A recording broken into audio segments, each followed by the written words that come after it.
Hello, hello, my darlings. Welcome back. Welcome back.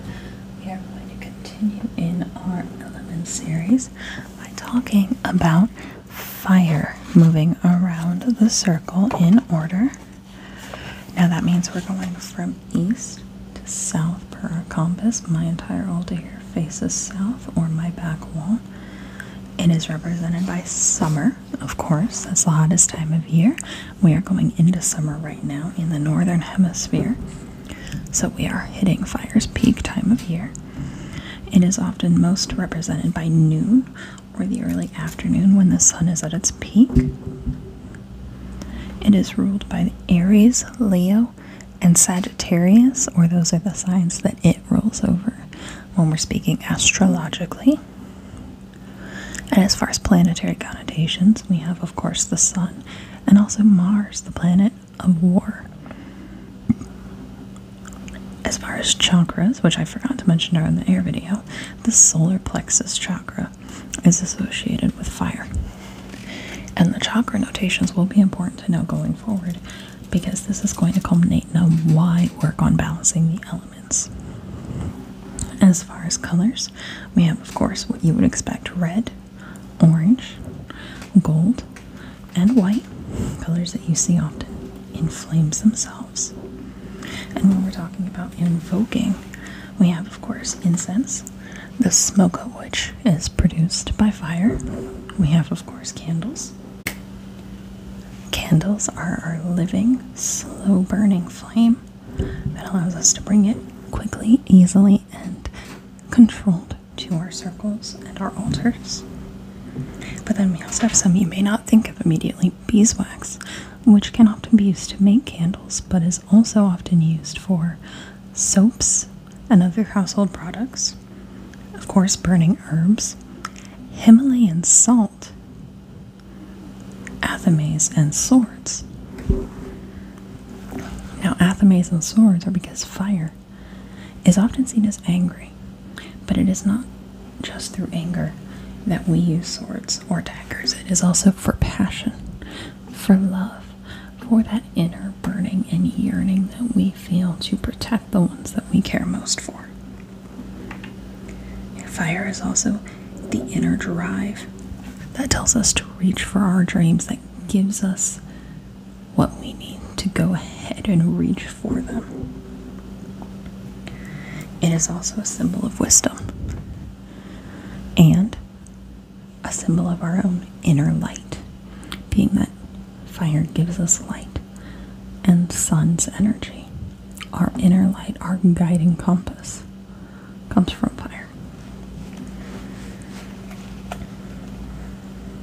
It is also a symbol of our courage, our desires, and our dreams. Divinity itself, many references in many different cultures of being bathed in holy fire. It is purifying. It is energy itself. It is also the motivation of goals. Think about the Olympics and the Olympic fire that they light every time games begin, and how many athletes that is their highest goal. It is also a symbol of healing and health. Fire can cleanse and heal. And in prior times, and even now with laser surgery, they use fire to clean away dead tissue and promote healing in the body. Of course, we talked about light, passion, power. Fire is a powerful force. And in the wrong hands, it can be too powerful. It can be dangerous, but you have to use it with all of the best intention. And it's also a symbol of knowledge. The ways that we use fire in everyday life to heat our homes, to create so many things. The fire that we cook with, that we shape our metal with. All of these things can only be achieved through controlled use of fire. Sensuality, of course, ties right in with passion. Spirituality, strength, and willpower. For fire is not just a mental strength, but not just a physical strength, but it is indeed a mental strength as well. Some of the several representations that we have of fire include agate, bloodstones, carnelian, fire opals, garnet, lava stones, peridot, which is actually a bright striking green, pyrite, some quartzes.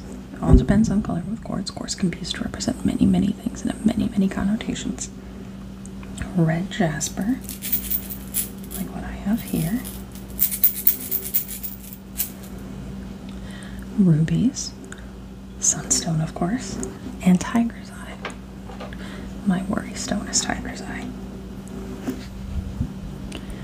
As far as plant connotations, which these span everything, we have allspice, which is actually a blend of spices, not a singular plant. Basil, cinnamon, which you've seen me use, is very near and dear to me. Garlic, which is also delicious and I use frequently. Juniper, hibiscus, and our lovely flowers here. Nettles, onions, red and orange peppers, poppy flowers, and thistles. And when we talk about tarot cards, you would think it's swords because of the anatomy and swords being invocational materials, but it's not. It's actually the wands suit. Because as we already said, the sword suit belongs to air. Now the wands, a lot of times, end up being signs of passion, but also stability and structure depending on the context that you find them. And they tend to go back and forth. The Ace of Wands means starting a new chapter in life, but the Two of Wands means two people pulling away from each other that need better communication. The Three of Wands, conversely, is a happy relationship or happy single life. So there is a lot of back and forth within the wands, just like there is with fire. It can be destruction or it can be new growth and happiness. Whichever way you choose is just as mercurial as the fire itself. Just as no one person can control the outcome every time they start a fire if they are not careful with it, which I myself have had some issues with before.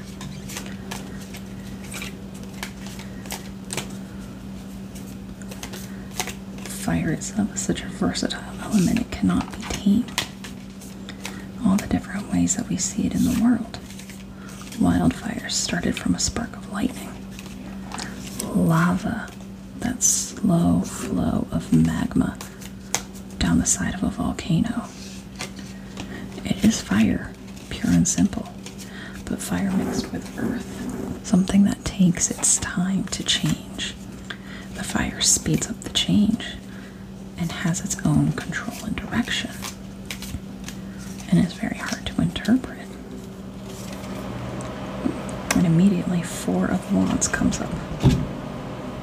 And as you saw, I shuffled the deck and the Four of Wands came out right on top. I did not do any trickery or pre-shuffle the cards so that it would do that. That's actually very interesting because I tried to practice draw earlier and it took me 8 tries to get a wand card. But the Four of Wands represents stability and structure in your life. For some people, it could represent moving in together or needing additional date nights, time together. Putting that emphasis on time and building a relationship if you're in one, or putting emphasis on taking personal time for yourself if you're not in a relationship, which Lord knows I've never been good at taking time for myself. But that's our fire cards in tarot.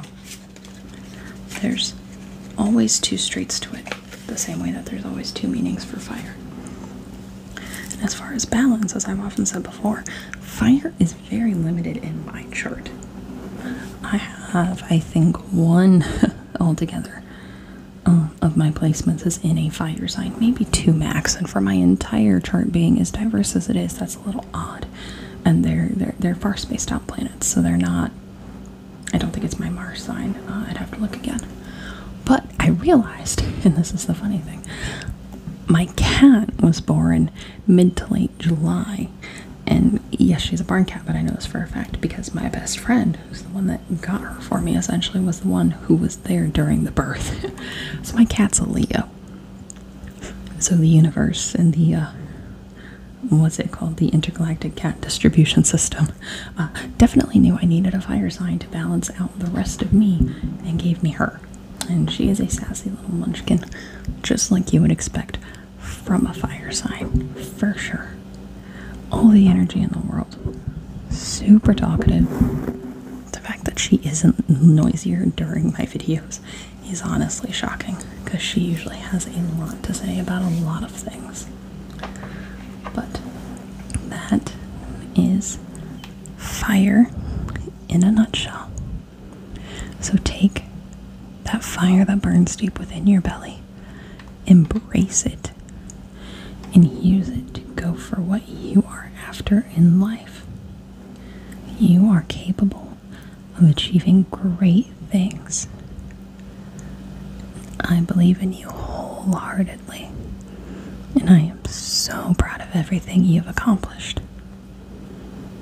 Next time, we will talk about water, and I cannot wait to dive into it with you.